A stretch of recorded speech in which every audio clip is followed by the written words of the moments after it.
Hi, I'm Dianne Marie Collins, and we're in Nashville, Tennessee, and I'm here with Phil Vassar, and we're going to talk a little bit about truth, lies, and Alzheimer's, its secret faces, and we've learned that every family has been touched by Alzheimer's.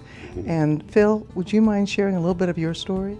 You know, it's funny because, as I have delved into this stuff for the last 5 years since my mom was diagnosed, I found so many others. My friends are, it's not just, their parents or their grandparents or their uncles or what. I mean, it's amazing how prevalent this disease is, and I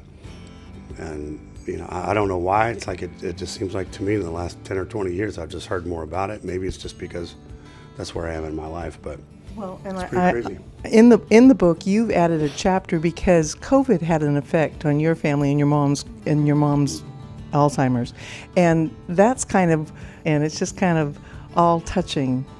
Well, I think for us, for my family, my two sisters and I, and my mother, we've always been close. And my mother was in Virginia. I live in Nashville. My one sister lives in Virginia, and my other sister lives in Nashville in Florida.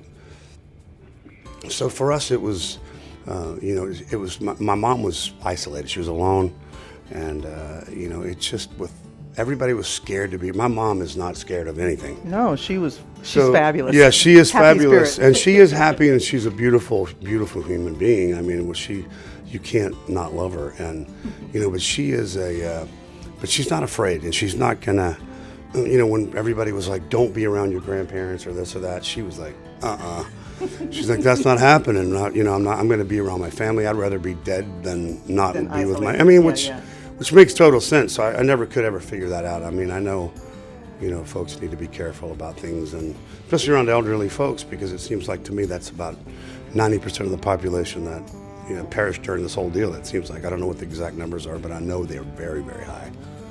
And I'm sure a couple of healthy people were thrown in the middle of that, but it's just, from what I know and from one of the people that did not make it, they were not healthy, and most of them were older. So, I understand how and why people were very hesitant to be around their family or grandparents or parents or whatever it may be. But my mom was having none of that. So for me, it was bring her from Virginia to my house back in Nashville, where home. Yeah, here. Yeah, because she's been coming to Nashville forever. And I think it was just a lonely existence being there all the time by herself, and not all the time, but it's just all of her grandkids are here.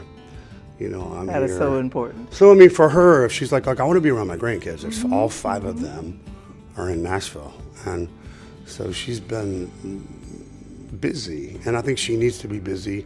I think you need to be social, and it kind of keeps you sharp. I think that we know that being around other people, it helps. So let's talk about your story in the book.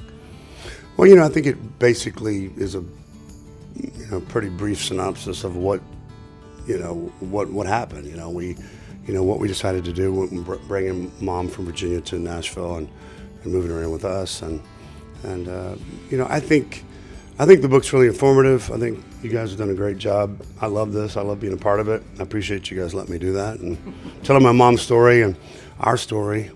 It's a special thing. It's a special time, and I wouldn't trade this time for anything. I know my mom is, it's dimming. I can see it all going down right, before my eyes. But I think I wouldn't trade her being here with us for anything. It's one of the things that the author Lisa Skinner and Doug Collins both say, is that it's like losing your family 2 times, because you lose them while they're here and then you lose them when they finally pass. So. Well, yeah, it's definitely that. I see it, and it's not like I'm just holding on to her as long as we can. You're doing a good job. Thank you, Phil. Yes, ma'am.